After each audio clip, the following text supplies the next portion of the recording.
Bismillahirrahmanirrahim. Assalamualaikum warahmatullahi wabarakatuh. Waalaikumsalam.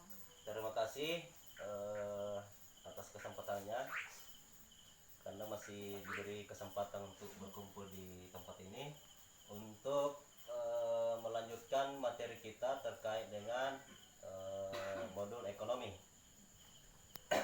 Nah, di modul ekonomi itu ada beberapa bagian, cuman kita tidak membahas secara keseluruhan dan hanya membahas mengenai tempat menabung.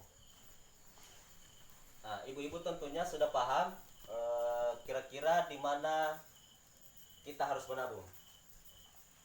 Ibu-ibu punya tabungan tidak? Gila nabung. Iya. Jadi, sekalipun kita tidak memiliki tabungan, tapi kita juga harus memahami dari sedikit materi ini. Jadi yang pertama itu tempat yang paling aman adalah rumah celengan. Nah, jadi ini juga bisa diajarkan ke anak-anaknya bagaimana dia supaya bisa terlatih untuk bisa menabung. Kemudian lokasinya mudah dijangkau, ya kan? Mudah dijangkau. Kemudian yang kedua, setoran harus rutin. Kalau kita kalau kita menabung di celengan, untuk melatih untuk mengatur keuangan kita, minimal kita harus rutin menabung minimal Rp1.000 per hari.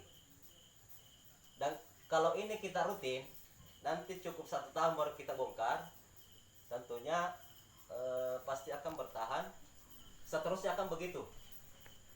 Nah, kemudian yang ketiga, bisa diambil sewaktu-waktu. Ya bisa, tapi dalam keadaan butuh atau mendesak. Tapi kalau hanya untuk kebutuhan keinginan, itu tidak perlu, kecuali kebutuhan itu bisa. Kemudian yang ketiga, ada biaya administrasi. Celengan ada biaya administrasinya? Tidak ada. Nah, kalau celengan kan tidak ada. Kemudian bunga, ada bunganya? Tidak ada loh. Kemudian ada risiko dicuri? Ada? Iya, kalau tidak disimpan di tempat yang aman. Kemudian yang kedua, tempat menabung yaitu di sekolah anak. Nah, ini tadi yang saya singgung yang pertama. Anak kita juga bisa diajari menabung untuk biaya sekolahnya nanti. Kemudian yang ketiga, arisan.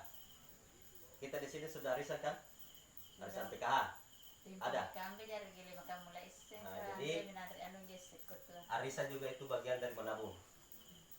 Kemudian yang keempat, kelompok simpan pinjam PKK. Jadi ada juga kelompok simpan pinjam di PKK. Ya, jadi kita lanjut. Tadi kita sampai di koperasi. Di sini ada koperasi. Biasa kita pergi meminjam di koperasi. Tidak. Nah, jadi kemudian yang terakhir itu khusus di tempat ini, di tempat menabung, yaitu bank. Nah, jadi untuk lebih amannya juga kita menabung di bank. Jadi segala sesuatunya ketika kita menabung tanpa niat untuk menabung itu juga tidak akan ada dampaknya. Jadi kalau kita menabung memang betul-betul niatnya itu untuk menabung. Ya. Jangan hari ini kita tabung, besok ditarik.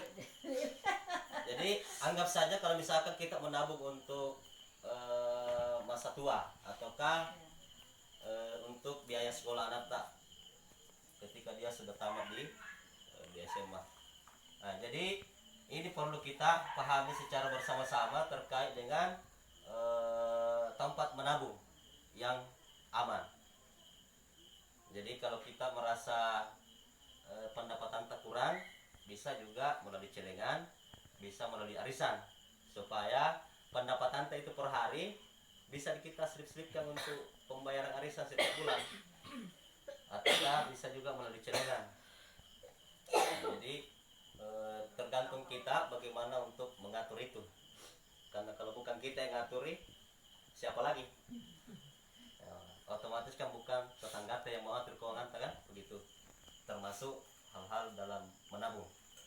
Jadi semuanya ini ada risikonya. Nah, risikonya ada. Kemudian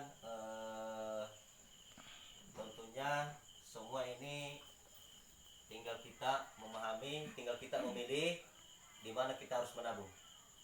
Apakah dari melalui rumah celengan, rumah sekolah, arisan, kemudian kelompok PKK Dasawisma, koperasi atau bank pasar.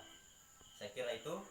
Mudah-mudahan apa yang kita dapat di materi ini bisa ada bermanfaat termasuk saya secara pribadi untuk kedepannya.